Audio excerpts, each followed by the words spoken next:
प्रमाणावर आपण विकासाची कामं करतोय। मुंबई हे आंतरराष्ट्रीय शहर आहे, हे आपलं आर्थिक राजधानी आहे आणि म्हणून मुंबईमध्ये जगभरातले लोक येतात। त्यांना मुंबई जशी अपेक्षित आहे तशी मुंबई करण्याचं काम आपण करतोय। आज मुंबईच्या बाहेर फेकला गेलेला जो काही आपला मुंबईकर आहे की त्याचे प्रकल्प थांबले, काही बिल्डर प्रकल्प घेतलेत आणि सोडून गेले, त्यांना भाडं नाही, काही नाही।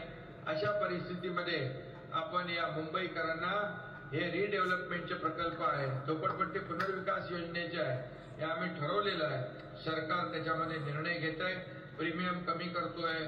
आपण तुमच्याकडे जे हाईट रेस्ट्रिक्शन आहे ना, उंच फनेल झोन मध्ये, त्यांच्यासाठी आपण निर्णय घेतोय।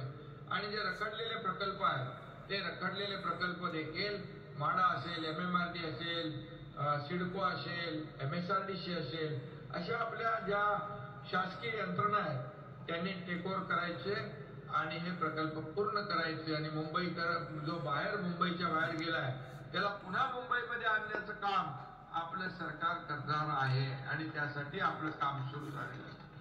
आणि फक्त निवडणुकीमध्ये मुंबईकर मराठी माणूस एवढ्यापुरतं आपल्याला मर्यादित नाही राहायचं, तर त्याला खऱ्या अर्थाने काय पाहिजे ते देण्याचं काम आपण करतोय। मेट्रोची कामं सुरू आहे।